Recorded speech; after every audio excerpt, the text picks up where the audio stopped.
Hey, beautiful people. So today is a special day on the show in honor of Father's Day. So I have, are you guys ready? Yes, I have political correspondent Quron Banks of the Democratic National Committee here to talk about entrepreneurship and men's health. So are you guys ready? Let's get to it.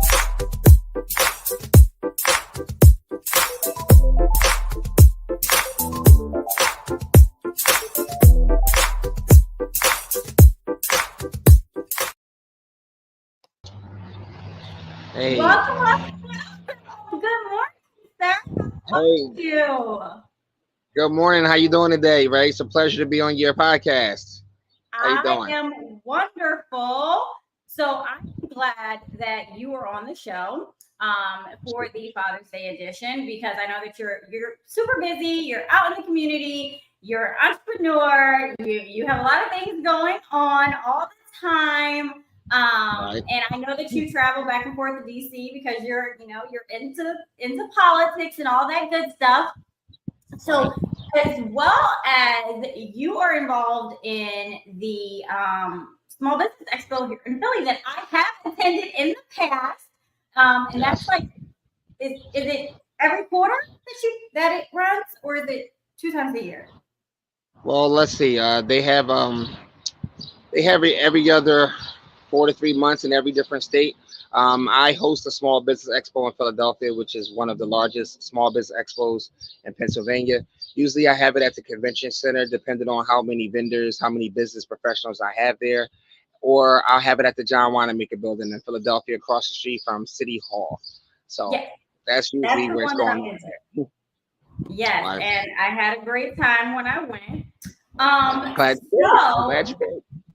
in true fashion, I'm going to ask you some questions, and of course, I want to know more about your opinion on, or not necessarily an opinion, but how you keep yourself healthy as you are juggling all of these things. So, can you tell me, or the men that are listening, or women that are listening, whomever, like how do you prioritize your health with your busy schedule?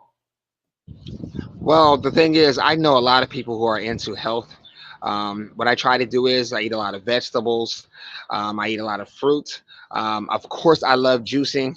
Like a lot of people I know that's into health, they juice a lot of products, and these things help us keep energized, help me keep focused and motivated when I'm trying to do multiple tasks within the community. So I'm not always able to go to a gym and actually work out like everybody else is. The things that everybody else does, but to drink those fruits and vegetables on a consistent basis to try to detox my body from any things that's not supposed to be there to keep me healthy and smiling. I do it all the time and as often as possible. Awesome. Okay, so as we we're always trying to make sure that our Black men are staying healthy. So, what do you think are some of the most common things that Black men are facing in our community, and some tips on how they can, start getting healthier and overcoming those things? Well, some of those things is that when you have businesses, like I have multiple businesses in different type of communities, what I try to do is I would like to be more engaging. I would expect them to be more engaging in the communities where they're servicing at, or especially where their businesses are located at. So to be active in those communities, like sometimes you got to get out and walk around. You got to go to some of these other businesses in the area to support their businesses so they can support your business. So it's like you want to be, the networking person that you can be to try to get those communities and your businesses functions together in the area where you're trying to like do business at. And you have to be consistent with it as much as possible. It's like when I go to certain areas where businesses at, where my business are located, it's like I love walking on the block and everybody's like, "Hey, Karan," they're like, "Hey, Karan, how you doing today? Hey, Karan, good morning." And I love hearing about their stories and what they would like to better the community, and I try to bring those things there to help them. So us as Black men, we have to be a lot more engaging. We have to be out here, just like I said, smile, shake hands, be a little bit more friendly and transparent as possible. So not only that people can trust us, so we can learn how to network within these communities where our business is at. And that's what I feel as though we should do, to stay active physically, not just to drive past. You understand what I'm saying? Like we have to walk in these communities, talk to these business owners.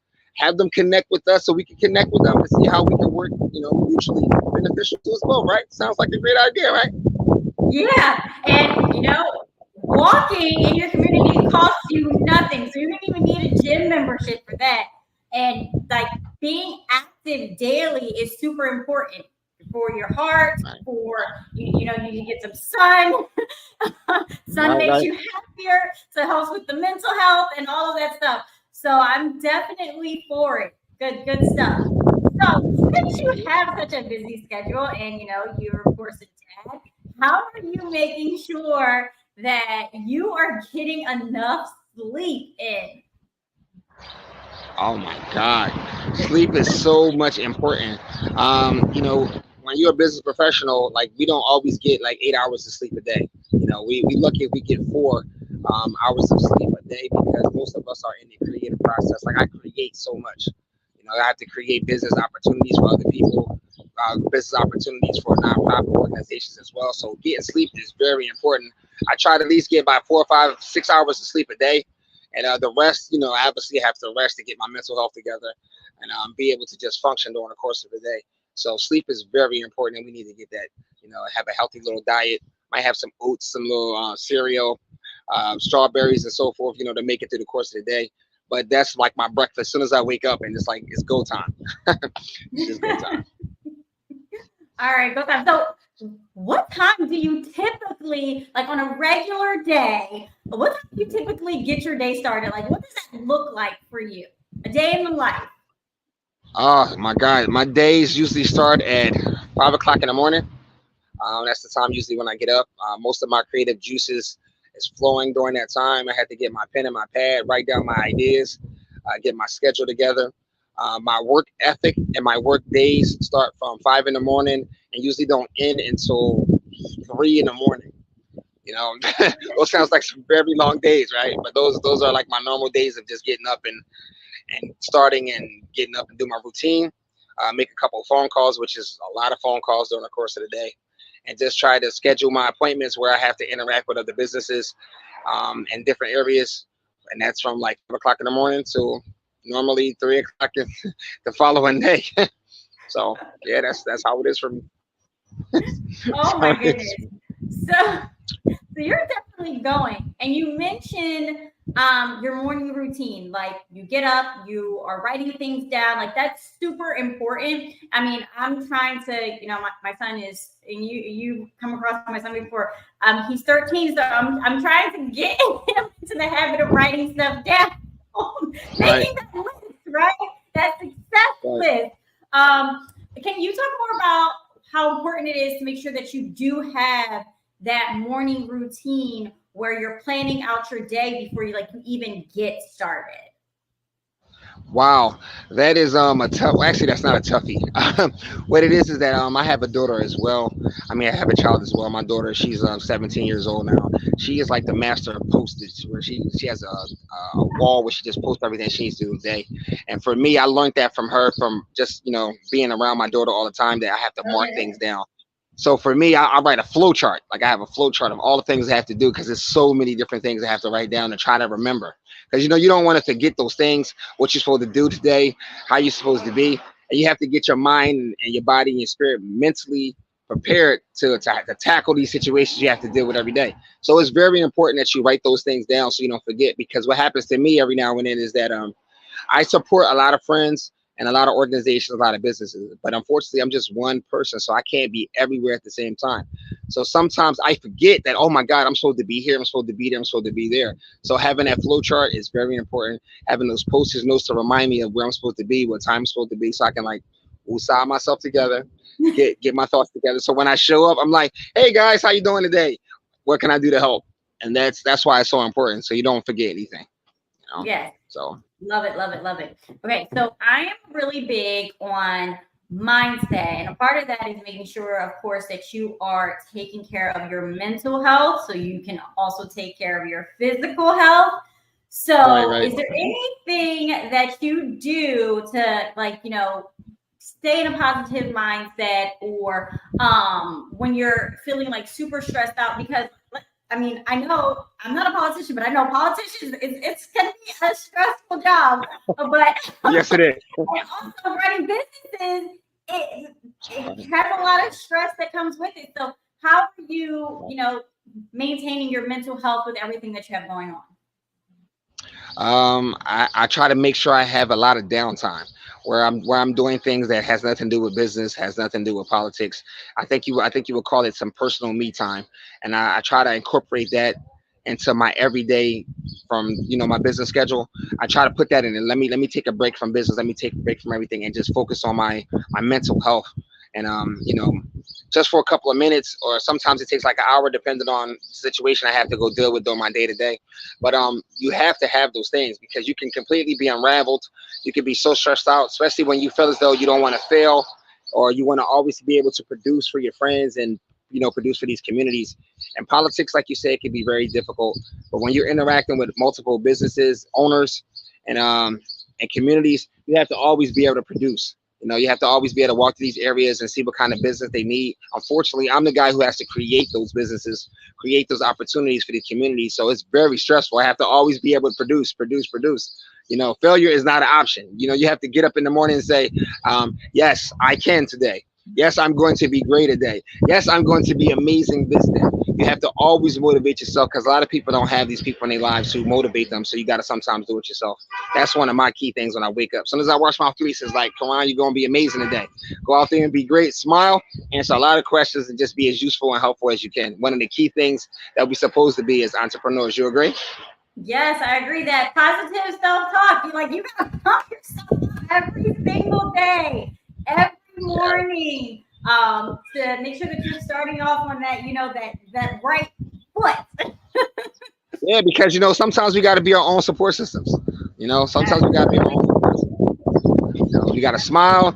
Sometimes, people, as human beings, we wake up in the morning. Sometimes we're sluggish. Sometimes we're tired, or we feel like we don't need to do certain things. But when you reach a level of professionalism, where it's like, you have to support your brand. My brand is to help people, to help organize, to help support businesses, to help support nonprofits. So I have to always be smiling. I have to always be supportive. I have to always be those things, even when I don't feel good enough to do those things. You know, but it's genuine in me. I'm like, I gotta drink my energy drink or drink my water. Take a couple minutes to go over my notes or whatever, and just go out there and say, what, Quron, today is the day you're gonna be amazing, man. Let's go, and we have to share that with other people so they can be amazing as well. So that's my method. That's my method. Awesome. All right. So as we wrap things up, if there is one piece of advice that you haven't shared already that you can give our entrepreneurs out there, what would it be? That when we go to these networking events that people invite us to all the time, and that they might not be functions that we organize ourselves, but we're there to support other people of other networks or whatever. Sometimes you have to be please try your best to leave your egos at home, be a lot more friendly, a lot more engaging. Just because the level of success that we reach or the finances that we have does not make us better than anyone. I try to be one of those people that when someone walks up to me and asks me a question, a business question, I try to be very helpful and useful. I leave my, I'm one of them guys. I don't mind sitting on your step, drinking your Kool-Aid, coming to your birthday party, walking somewhere. Like I always act like I'm not better than anyone because we all, the same at the end of the day. So that's the message I would like to give any entrepreneur. If you're genuinely trying to be an entrepreneur, you genuinely want to help people, everything you do is supposed to be from the heart. It shouldn't always be about money. Every time I tell people who have me on their shows and so forth, I tell them this, right? Sometimes you got to know when it's time to make a lifelong friend versus getting a one-time check. I'll take a lifelong friend any day over a one-time check. And that's what entrepreneurs need to learn, to make these friendships and keep on pushing forward, so we can all have blessed days and have mutual success for each other. All right. I love it. I love it. I love it. So tell everyone that's tuning in, how can they find you, support you, connect with you, all of that good stuff? How can they find? You was breaking apart for a second. I was like, oh my God, I can't hear her. Oh, can you hear me now? Can you hear me now? No, I think I lost you. I didn't hear what you said. You was breaking it up. Oh, I said, let people know how I they said can I find feel you like and the signal. support you. My Can name you is hear me? Quron Banks. That's my name on. Yes, I can hear you. Can you hear me? Yes, yes, Can you hear good. me? Uh-huh. We're good. Okay, how you doing? My name is Quron Banks. I can be reached. I can be reached on any kind of social media platform as Quron Banks, my actual name. I'm usually hosting community events in the Philadelphia, Delaware County area and the surrounding areas, depending on which politician friend of mine reaches out to me. Like I said, my name is Quron Banks on Instagram, Facebook, any kind of social media you have. My actual name is my name. Thank you so very much for having me. I am so proud to be on this show today. It means so much to me that my dear friend reached out to me and I reached out to her and we could talk about business and men's health. Thank you so very much. All right, awesome. So there you guys have it. Make sure that you guys are connecting with him on all social media platforms, and make sure you are checking out the Small Business Expo. It's not just in Philadelphia; it's in other places. So see when it is coming to your area, and that's it. So make sure that you guys are, of course, checking out the Digital Success Circle to help grow your online businesses. Bye.